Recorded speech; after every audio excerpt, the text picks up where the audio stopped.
Anna, you have such an amazing farm down here. It really is really amazing. Tell us about how you got started. So about 10 years ago, we decided we really wanted to make a difference, and we thought the way to do that was to try and connect people with the land, with food, with health, with sustainability ideas. So set up originally the farm stay, and then it's kind of grown from there.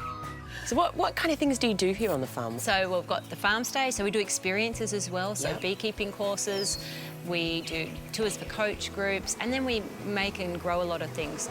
Everything from obviously honey to candles, soaps, organic balms, herbal teas, all those different things. Where is most of the revenue coming from for you guys? Yeah, I think it's probably now about 50-50, so 50% from experiences and then probably 50% from what we're actually selling at markets, online and in person. So how do you attract people into the farm? How do you get most of your custom and your traffic? Yeah, so obviously a lot of repeat guests already, so repeat visitors, lots of word of mouth, and then online is great for us, also being at farmers markets, and just like Australia Post has a website called Farmhouse Direct, and through that we've been exposed to people all over the country.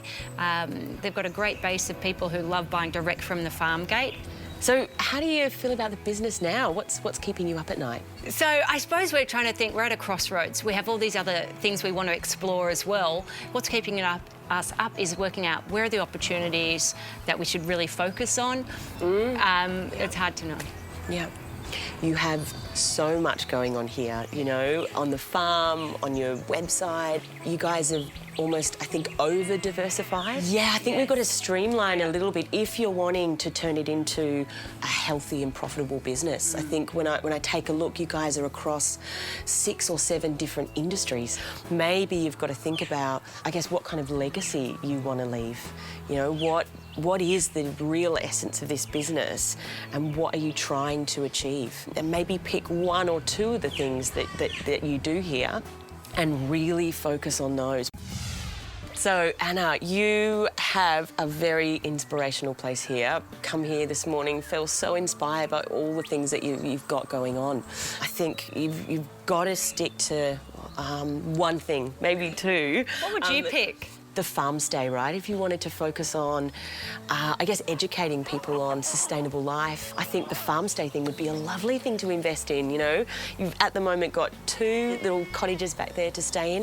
If you could expand that to 5 or 10 and just really focus on that as a stream of revenue and really education. I think the other thing that you've got, you obviously beekeep in such a unique, sustainable, very inspirational way. I mean, we buy 6 tonnes of honey from suppliers across Australia a year, and you're exactly the kind of supplier that we'd love to support. To be honest, I would love to partner with you. And I think the big thing about partnerships is really looking for organisations, businesses, charities, people that you can work with where your ethics and values are really aligned. Then it becomes such a win-win for both sides. Where are the customers? How do you find them who actually, you know, care that the world's being not depleted by their product choice?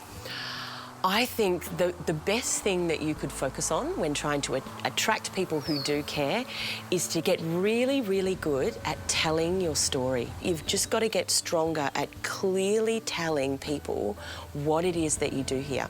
And there's so many different channels that you can use for that. You know, at Lush, we don't believe in any form of traditional advertising. I certainly think that you can promote yourself and the way that you do things very, very cheaply.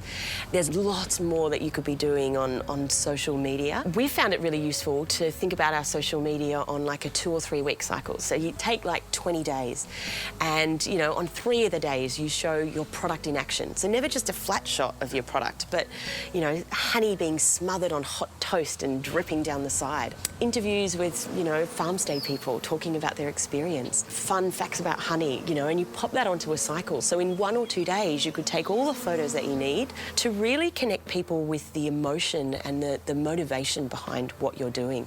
Anna, thank you so much for having me down here today. Thank you so much. This segment brought to you by Australia Post. Anna Campbell is such a goer. Great business and great advice from Peter Dirk, wasn't it? And advice we can use in all our businesses. You're right. It's great what she's doing. The business is really taking off, but there's a lot going on in that area. And I think Peter's right. Peter's right. Focusing on some of the areas would be really helpful. Yeah. But we see talking to a lot of businesses that sustainability is really the topic now. It's really growing.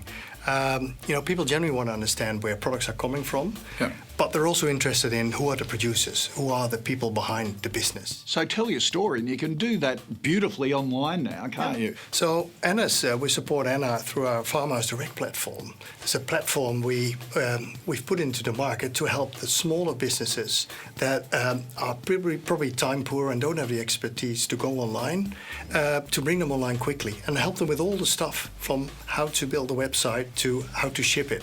And it's really taking off for her. And she can now sell her produce straight to the end consumer. And cut out the middleman. Exactly. More profit going through. Consumers love it because they build a connection. Thanks for that, Dirk. Now, let's see what the new idea is for this week with our elevator pitch.